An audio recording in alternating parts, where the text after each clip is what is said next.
ज्ञानवापी मुद्दे को लेकर राजनीति वाकई तेज हो चुकी है, या यूं कहें कि किसी विवाद को लेकर के जब सरकार का अपने विपक्ष के साथ तू मैं या विवाद होता है तो जवाबों और बयानों का सिलसिला तेज हो जाता है। लेकिन ज्ञानवापी प्रकरण इससे थोड़ा अलग है। यहाँ विपक्ष आपस में ही भिड़ा हुआ है।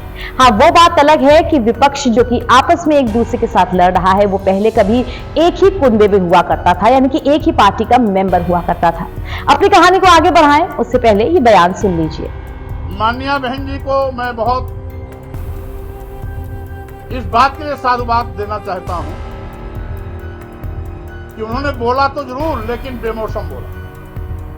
अगर उनको बोलना ही था तो जिस समय राष्ट्रपति द्रौपदी मुर्मू जी को जगन्नाथ दिल्ली मंदिर में जाने से रोका गया, बैरिकेडिंग के बाहर खड़ा होकर उनको पूजा पाठ करना पड़ा, उस समय उनको बोलना चाहिए। अगर माननीय बहन जी को बोलना ही था तो जिस समय तत्कालीन राष्ट्रपति रामनाथ कोविंद जी को ब्रह्मा पुष्कर राजस्थान के मंदिर में अंदर जाने से रोका गया, सीढ़ी पर माथा नवा के उनको वापस लौटना पड़ा, उस समय उनको बोलना चाहिए। अगर उनको बोलना ही था तो जिस समय आदिवासी पर भारतीय जनता पार्टी के एक कार्यकर्ता ने पेशाब किया, उस समय उनको बोलना चाहिए। अगर उनको बोलना ही था तो आज मणिपुर जल रहा है, मणिपुर जाकर के वहां लोगों का आंसू पोंछना चाहिए था। लेकिन आज उन्होंने तब बोला जब दर्जनों इतिहासकारों का साक्ष्य मैंने देश की जनता के सामने प्रस्तुत किया है, तो अब उनके बोलने का कोई औचित्य नहीं है। स्वामी प्रसाद मौर्य अपनी प्रेस कॉन्फ्रेंस में बोल रहे थे ज्ञानवापी मुद्दे और उस पर सीएम योगी आदित्यनाथ के हालिया बयान पर।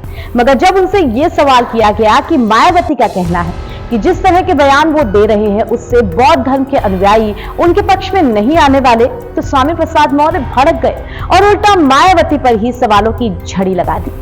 बता दें कि कुछ दिन पहले स्वामी प्रसाद मौर्य ने बद्रीनाथ धाम के बौद्ध मठ होने की बात को कहकर एक लंबा चौड़ा सा विवाद छेड़ दिया था।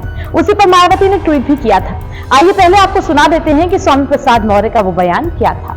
अगर हम इतिहास के गर्भ में जाएंगे, अतीत को खोजेंगे, गड़ा मुर्दा उखाड़ेंगे, तो जड़ें बड़ी गहरी तक जाएंगी, चर्चा भी बहुत लंबी होगी, बहस भी लंबा चलेगा, वाद विवाद भी लंबा चलेगा। भाई आज भी तमाम ऐसे साक्ष्य हैं, विकिपीडिया भी इस बात की गवाह है कि 8वीं शताब्दी तक बद्रीनाथ धाम बौद्ध मठ था। अब स्वामी प्रसाद मौर्य के इस बयान के बाद मायावती ने ट्वीट किया है और लिखा है, श्री मौर्य लंबे समय तक बीजेपी सरकार में मंत्री रहे, किंतु तब उन्होंने पार्टी और सरकार पर इस प्रकार का कोई दबाव क्यों नहीं बनाया, और अब चुनाव के वक्त ऐसे धार्मिक विवाद पैदा करना उनकी और सपा की घिनौनी राजनीति को दर्शाता है। बौद्ध और मुस्लिम समाज उनके बहकावे में बिल्कुल नहीं आने वाले हैं। तो पहले स्वामी प्रसाद मौर्य, फिर मायावती और अब फिर स्वामी प्रसाद मौर्य का बयान, यानी एक ही मुद्दे को लेकर के बयानबाजी बहुत तेज हो रही है और जनता इसका मकसद भी समझ रही है।